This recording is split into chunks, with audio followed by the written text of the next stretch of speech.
Lesley. Questions for Coach Lesley? Greg? Jordan, so we asked, obviously you have to ask about the game, but for the first 25 minutes, second half, you guys played well defensively.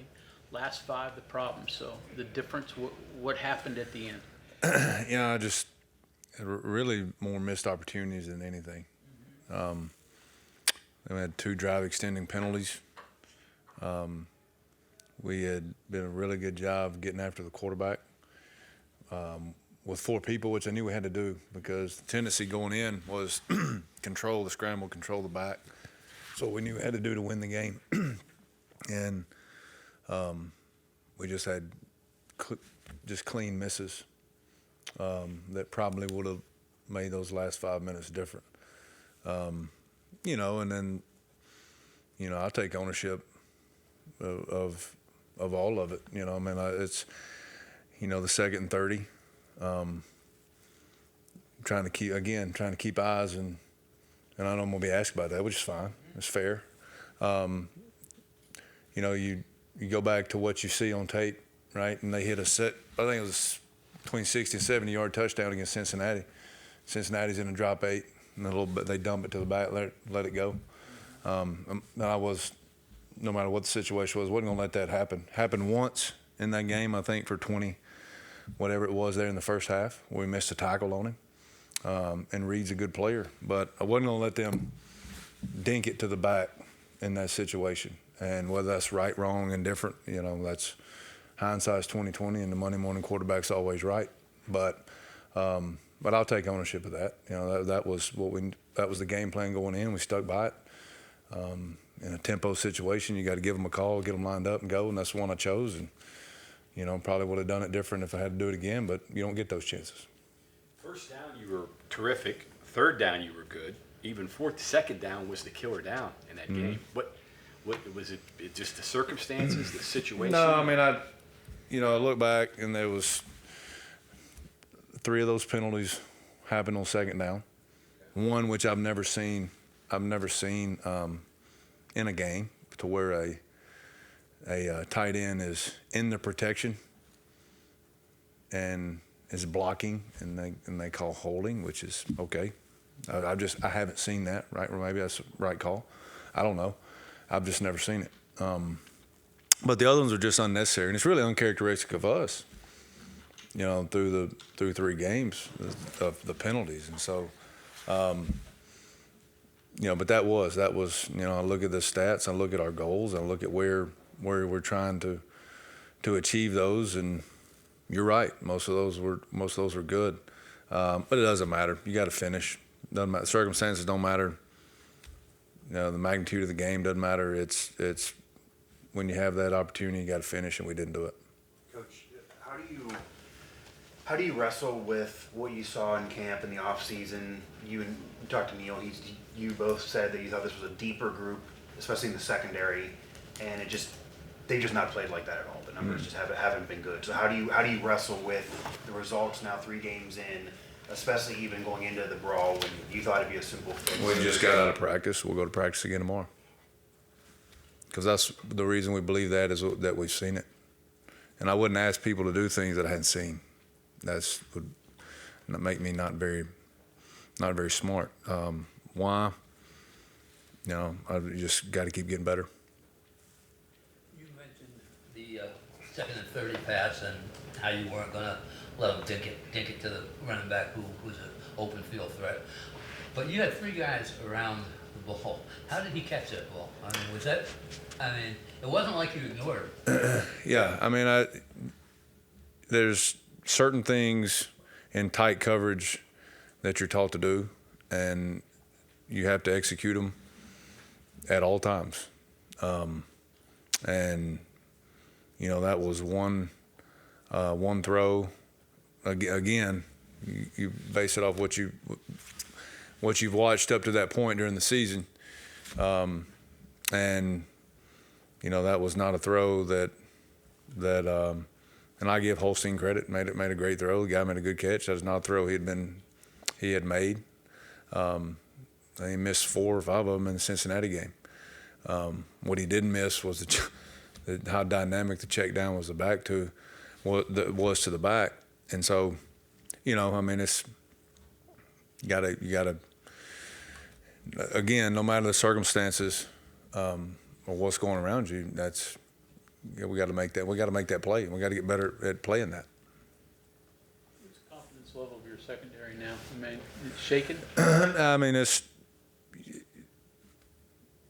just go to practice and get better. You know, I mean, if the confidence level's shaking, you got to get over it and move on to what's next. I don't think it's, you know, I think the secondary that is confident obviously always plays better, and you want them to be that way. But you know, I mean, second drive of the game, we're up 7-0. We got a 98-yard pick six in the hands. You know, and I know that gives you confidence. So, you know, and those are going to come again. You know, at some point, those opportunities are going to come again, and when we make them, that'll definitely help. But I'm listen. Here's the thing. Like yeah, we have to play better. But results are not tied to how I feel about the guys and what I've seen. I know they can do it, and we just got to get better and go do it. Coach, how much were you? Go ahead. In line with that, it seems like your defensive backs and your linebackers play a little better moving forward. You had 2 or 3 pass breakups. Obviously, the corners, people coming up in, but it's dropping into coverage, going deep. Your backers trying to get downfield a little more. Is that a fair characterization? And are there specific things you can do in working on that? Yeah, I mean, we do it every week, and every zone coverage you have a landmark, and you work on knowing where that is. Every Friday we do the same thing. We do the same drops, and then you do a drill with plaster, or when the protection breaks, they have to lock that route in their zone, and those are things we work at, and we're going to continue to work at it and get better at it. You know, the thing going in, to Saturday was.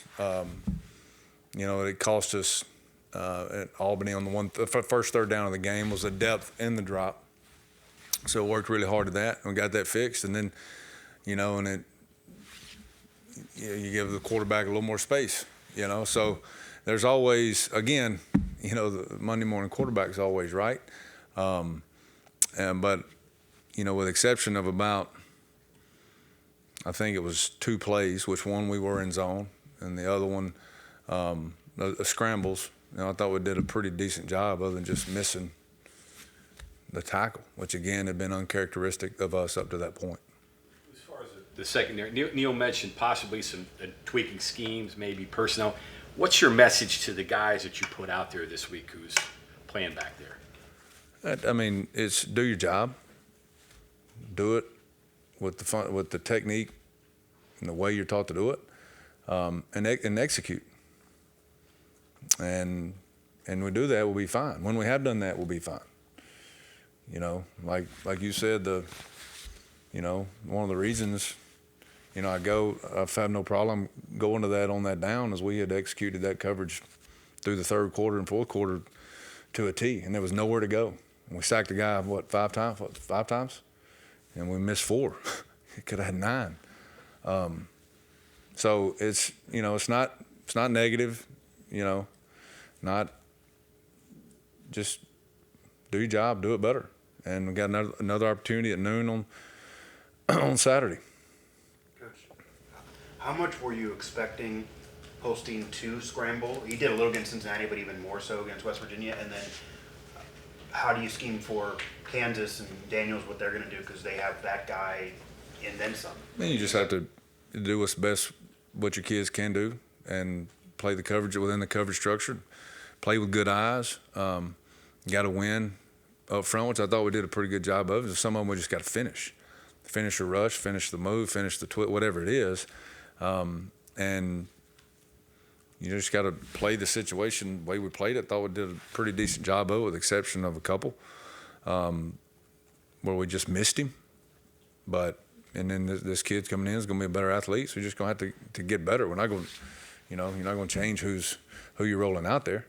So you have to have a mixture of the coverage structure that you're playing that helps, and when you know that you can do some other things, you just got to get better, got to play better. Daniels has missed some throws this year, which he hadn't in the past. What are you seeing on tape from him that he's thrown some picks more than he has in the past? I think it's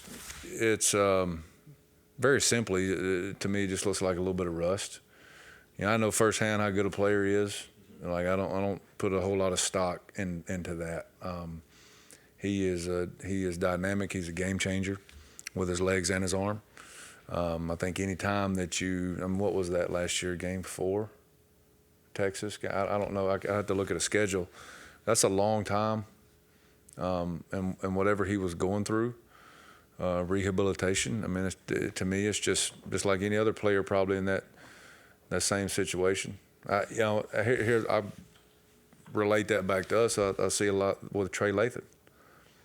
To where you're knocking some rust off and trying to get back into a quarterback's going to be a lot harder than inside linebacker when you got to make those throws. But I don't put a whole lot of stock into that. I know what kind of player he is. Same old Devin Neal. Oh yeah, same one. They're not good players. They're great players, and I expect to get their best. Jordan, I think in the spring you were talking about your position this year, where you don't have a specific position. You can float around a bunch when you felt like you needed to. I'm just curious, how are you allocating your time and changing things up and making sure you're in the right spots and doing what you want to do and need to do? Yeah, I mean, I just depend on what we're doing that week, and I try to spend an equal amount with everybody and tying the whole thing together. The front dictates the fit, and fit dictates the coverage.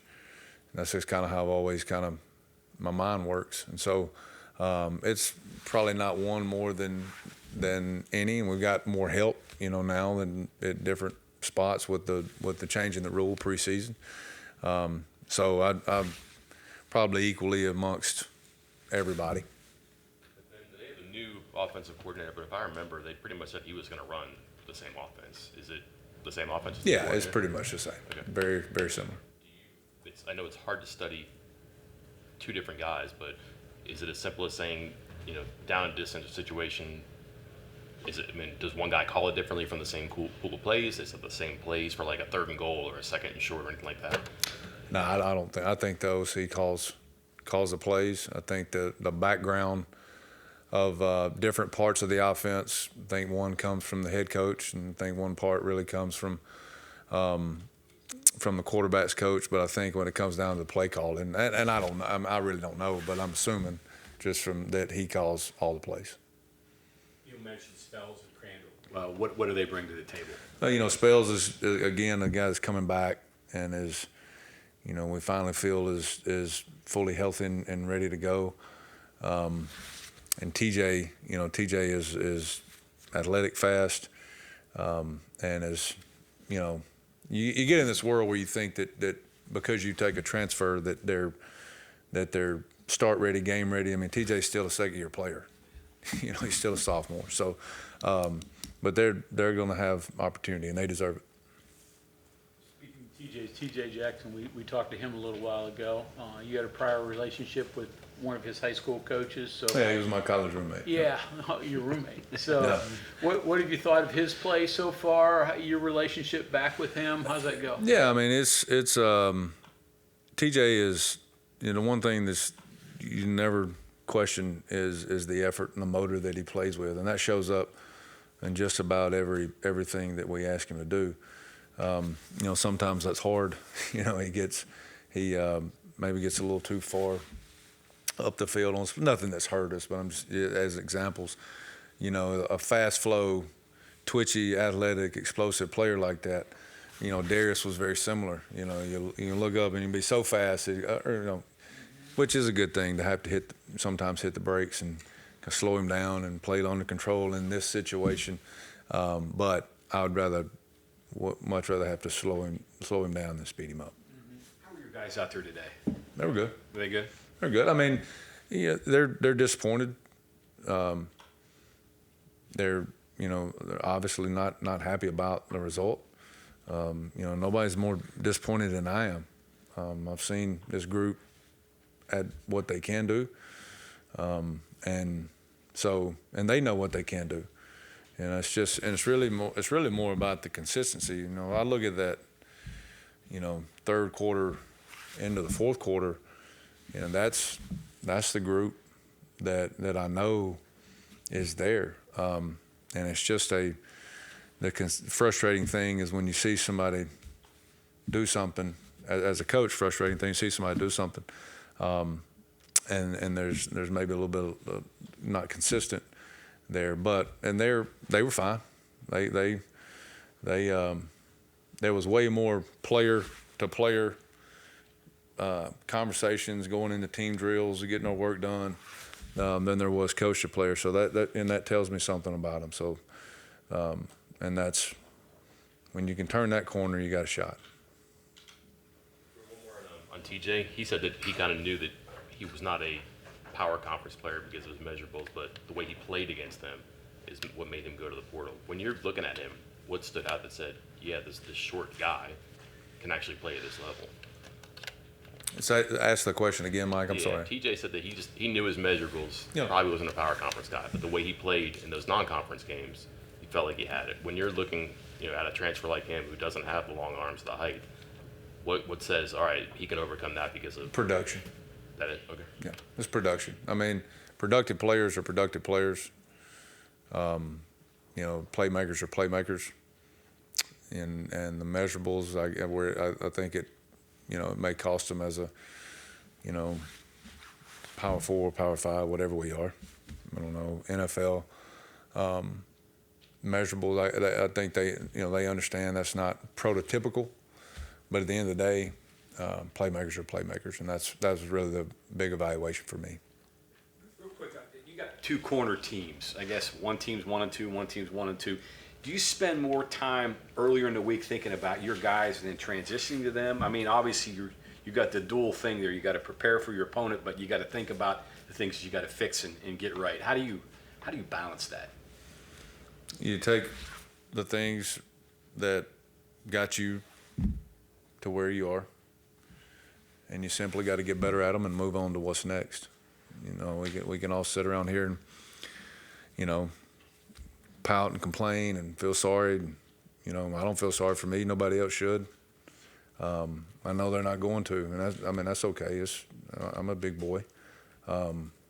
So I can sit around and dwell on that, or I can very simply move on to what's next. And what's next is getting our players ready for another opportunity, just very simply to go 1-0. And we've got now 4 days to do that. You take a little breath after that, and then the next week do it again. And that's all. That's where my mind is. Everything else, it doesn't matter. Okay, thank you, Coach.